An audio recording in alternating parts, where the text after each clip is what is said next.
Half, not just go there and then fall down. In 5, 4, 3, 2. Tonight, almost live, it's America Tonight. 30 minutes of TV on the UBS network, located on the UBS Broadcasting Mall in El Tacoma, California, the unfinished furniture capital of the world, with the J. Longtoe Ballet Company, who dance like the Indians that one of them is. Ms. Susan Cloud, who'll tell us about a new fast food big deal, and a special appearance by Mr. Arte Johnsson, who came here because they didn't have another show to do. With the music of Happy Kind and the Mirthmakers, and me, I'm Jerry Hubbard. Hi, everybody. And now here's your host and mine, Mr. Bart Kimball.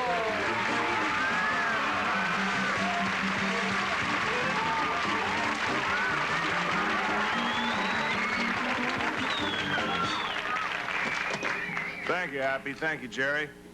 Good evening and welcome again to America Tonight. My name is Barth Kimball. That always causes that. I'm sorry, but it didn't the second time. That's all right. You know, when you're a celebrity like myself, you get used to being in the public eye. It's just something you have to make an adjustment to. Being asked for your autograph sometimes 20 or 30 times a year. I'm on display here every night, and one of the things people do pick up on actually is my clothing. Folks will come up to me on the street and say things like, "Wow, that jacket looks a lot greener in person than on TV," and things like that. They're interested, and it started me thinking. The first thing I thought of was, wouldn't it be wonderful if every average American man could enjoy the same taste and clothing expertise that I do? And the second thing I thought if we could find a manufacturer who could put out a line of clothing to exact specifications, could I get an upfront cash advance from them, and would it be recoupable? But that's not important. What is important is that Barth Kimball-style clothing will no longer be the exclusive possession of me and the few people in whose homes I've left pieces of wearing apparel. Within a few weeks, we should have all the contracts written and signed and notarized and put in the safe deposit box and everything. And here's the good news. The Barth Kimball line of dressy leisure wear should start appearing in your men's stores in your town. Great. I'm glad. We're in trouble. Not just any store. I'm talking about the ones that care about the men who care about looking like they care about how they look. One of the things we'll be doing to make Barth Kimball clothing the hottest thing in menswear since the jumpsuit is to redesign the jackets and the slacks to flatter the proportions of the fellow who still thinks young, but whose body has decided to settle down. In fact, we're giving the portly man a whole new fashion alternative because there is no portly size or style in the Kimball wardrobe. But there is an exciting new line of clothes for the fellow we call sportly. Okay? Anyway, I'm very excited about this opportunity to share the Kimball style with a generation of men who want the latest in fashion but are too busy to worry about whether they like it. So, watch for the series of appearances in your local men's stores that will feature me, or in smaller markets, a life-size cardboard kind of stand-up photo of me. Speaking of which, here's my incredibly lifelike co-host and announcer, Mr. Jerry Hubbard.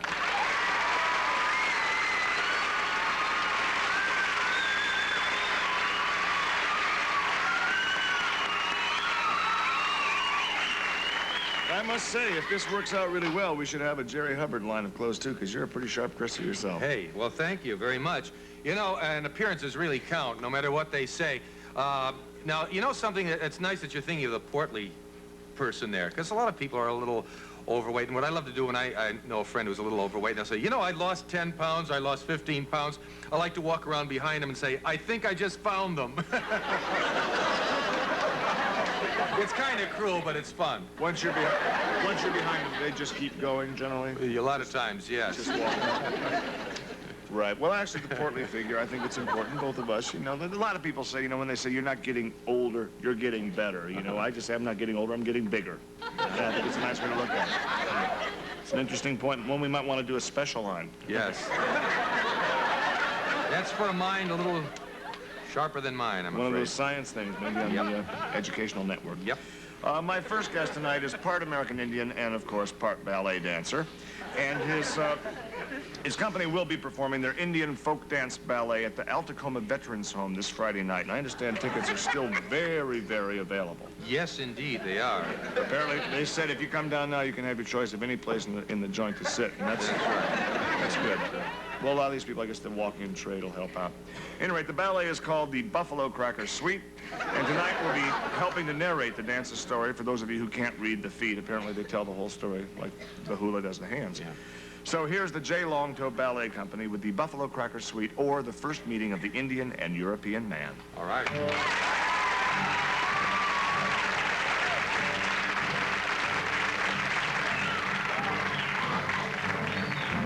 The hunt for the legendary white buffalo begins as the young brave tiptoes out of his wigwam and begins to follow the trail of the white buffalo chase.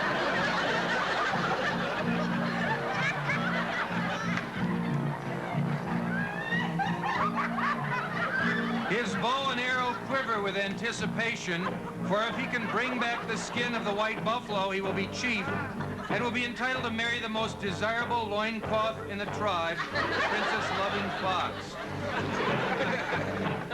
He grows hungry and eats of the strange plants that grow along the way.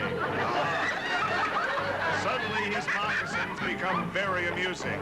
He believes they know where a white buffalo is hiding and begins to talk to them.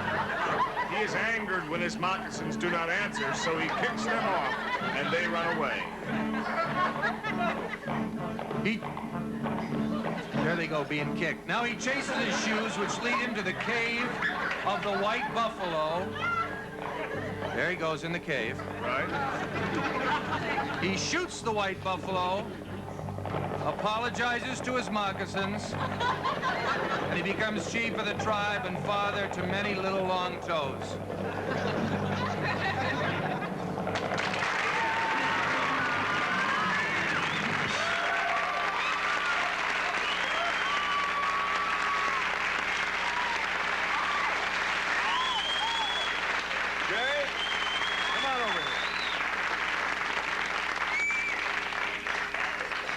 Very, very nice. Thank you very much. Very nice. And your two squaws, too. Very, very Very good. nice. I like to see the girls dance more than guys. Oh, hey! Look at this. Are these to keep? Yes, they are. Well, we'll just put these on here. That's great. You know, Jay, I think it's safe to say whatever effect you're having on the Indian movement today, you're also having that same effect on the ballet. No question. The Indians have a proud dance heritage. Sure.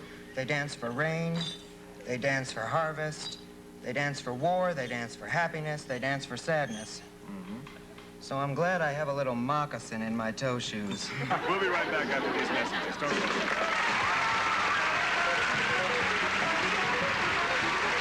CBS has agreed to do a pilot show of a great new idea, which happens to be my own, thank you. It's sort of a modern version of the $64,000 question with a big-name celebrity to boot. We've chosen tonight to do a segment of the pilot because, well, we have a big-name celebrity to boot, and we also thought, heck, why not kill two birds with one check? So here's a sneak preview. I hope you like it. It's time for everybody's favorite game show, Close Encounters of the Third Type, where a celebrity and an ordinary person off the street answer questions for big, big money. Now here's your host, Barth Kimball.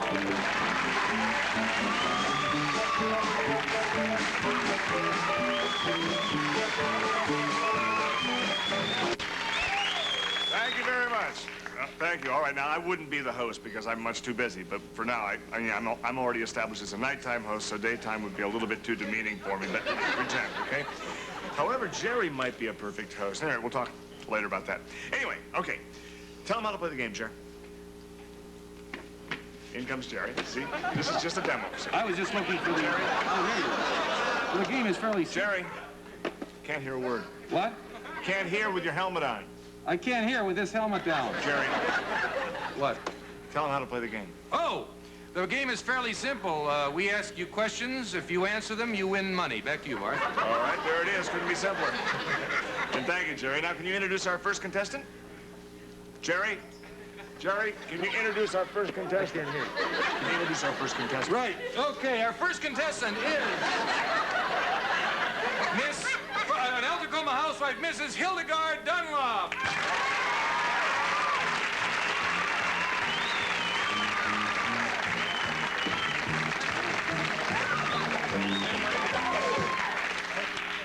Okay, welcome to the show. Nice to see you. And her celebrity partner, that fabulous, famous comedian, Mr. Arte Johnsson.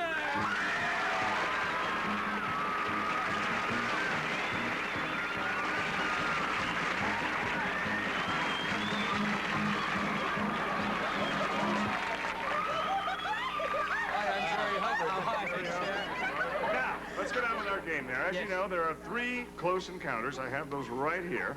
And you must answer these questions. Actually, there are okay? 3 questions, but Barth thought it'd be better if they were called Close Encounters. Very because clever. Close Encounters is so popular today with the T-shirts and the toys and the lunch pails and the toys. The movie, Jeff. What movie? Maybe you should put the green shade in front of his face. Is he Close Encounters, I hear it's a great movie. It's a wonderful movie. Okay, now, Okay. here is your know. first close encounter. Now, listen very Am I carefully. supposed to help her answer? I or would she like it very she much. answers first. I don't think know. she needs some help. Come on, I'm getting hot. Do you have the antidote? Do you have? This is one of the points of doing a pilot. You know what to be insured Yes, for. you never They're know what's never going to picked up. happen. I gotta. Hope we don't have any more hats on this show. Okay, for your first question, for $5. For five. And no helping. $5 at one time? Cashier's check. Oh, big show. For $5, who shot Abraham Lincoln? $5, your time is running. John Wilkes Booth. That's absolutely...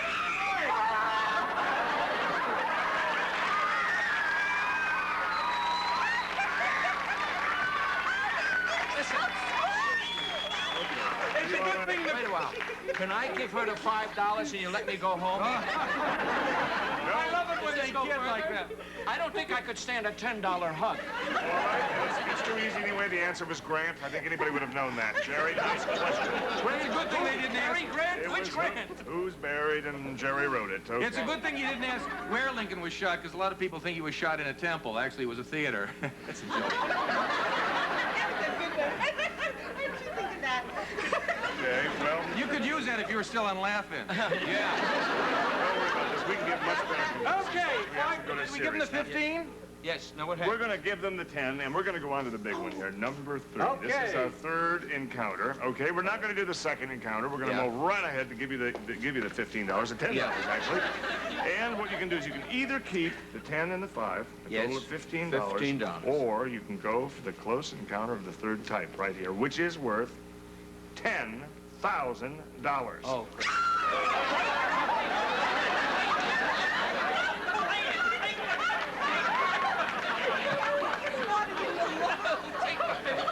take the 15. Okay. Let me alone.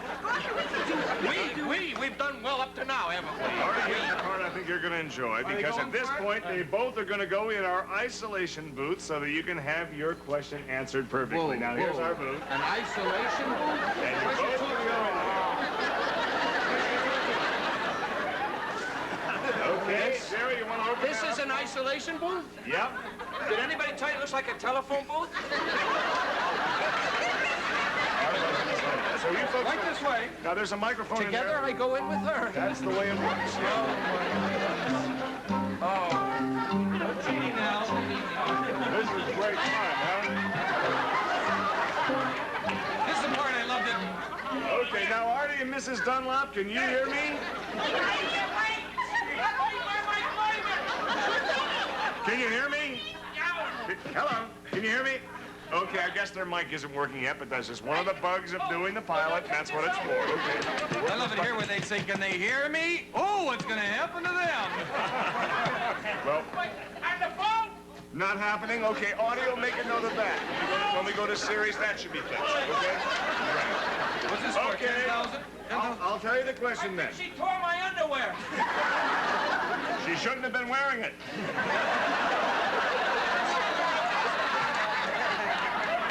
Okay.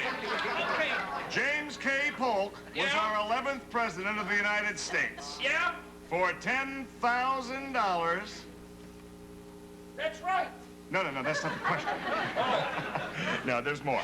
For $10,000, give me the date of President Polk's birth Polk's birth, and name his entire cabinet. Good luck. He was born on November 2nd, 1795. His Secretary of State was James Buchanan, and his Secretary of Treasury was Robert. Artie! Earth calling Artie. Artie, I'm sorry. I forgot to mention the 10-second rule. What's 10 seconds? Yes, you have to answer within 10 seconds. Well, I don't know 10-second rule. Okay. All right, you two, come on, out. I'd like to go home. Out of there, come on. Come on. How do you get out of this?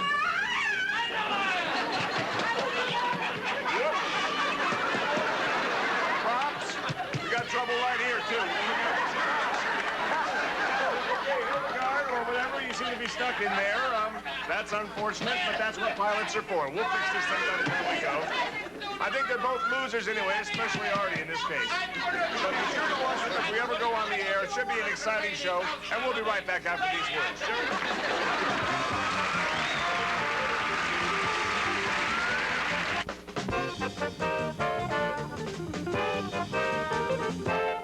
Thank you, Happy. We're back with our special guest star, Mr. Arte Johnsson. How about it? Isn't he wonderful?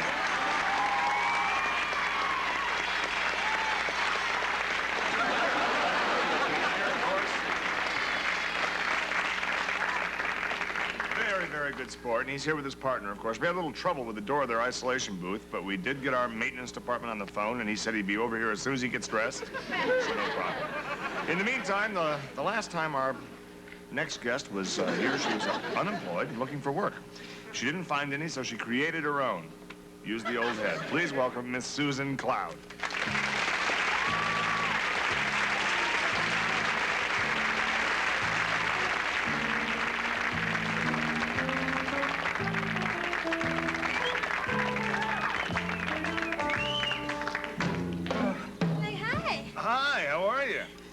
I bet you wish you could get locked in there with Arte Johnsson, huh? Well, sure. Why not? Well, actually, not in your fragile condition. Susan, last time she was here, you told us you were expecting, and I say you look lovely with motherhood.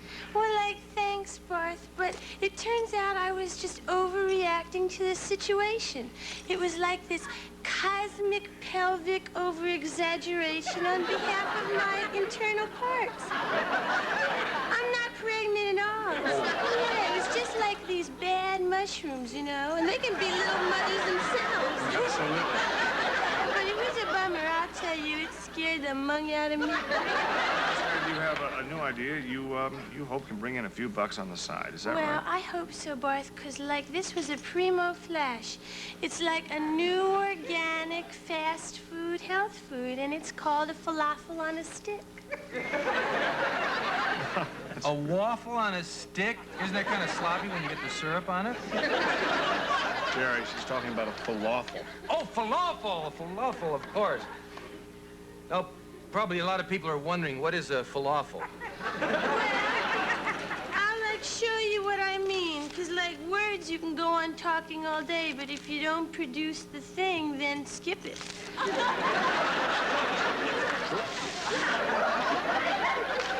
that look mundo yummy? It looks like a dress shield on a clothespin. What is it? Well, it could probably work as that, too, in the off-season. Looks like it does, yeah. Yeah, well, this is like the falafel on a stick. And the outside is called the pita. Okay. Probably because Peter Lawford ate one in a movie with Betty Davis. Maybe not. And it's like the little jacket. And then inside the jacket are the garbanzos. And those are called falafels. I'll be darned. Yeah, they're like little garbanzo beans which have been through it all, you know? They're like one with the essence of the word mashed. Okay. And then this stuff, like moisture substance, it's dripping all over my life. Right. You got me. What is it? It's good, though. Well, part of it's detergent, but part of it is tahina. And tahina is like, well, you can get it. Did you work on my parents' lawn one summer? No, you're thinking of another fellow. Oh.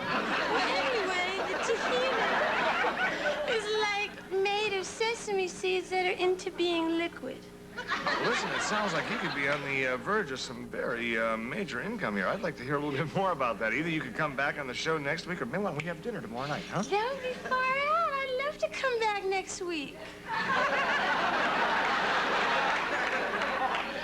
Good. We'll do that.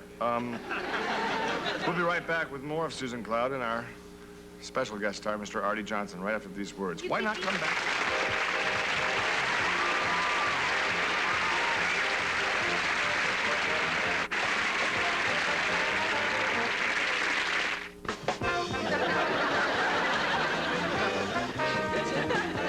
Thank you, Happy. Well, that's all the time we have for tonight. I want to thank my guests.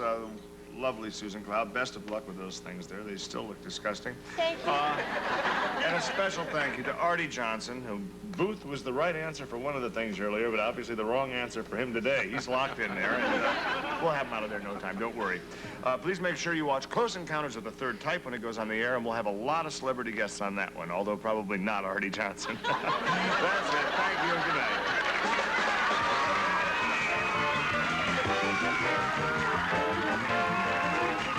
Tonight, some members of our studio audience will receive the following: classic prints and dittos to feel the fit company. Pants to make every woman feel beautiful in sizes 3 to 13 and 8 to 18. And Lillian Vernon's catalog gift certificate. Jewelry, gifts, decor, personalized items, and things from practical to whimsical. Furnished by Lillian Vernon. And Skin Quencher by Chapstick, the new fragrance-free hand and body lotion that softens, soothes, and comforts your skin. Skin Quencher. I hate that sand. Tonight at 11 on Monty Python, politeness pays as a truly courteous murderer charms the members of the court and gets a truly marvelous sentence. And next our feature, The Savage. Paul Rubens as Jay Longtoe, Devine Tyrus and Vera Tuning as dancers, star Hester as Hildegard Dunlop, and a special guest appearance by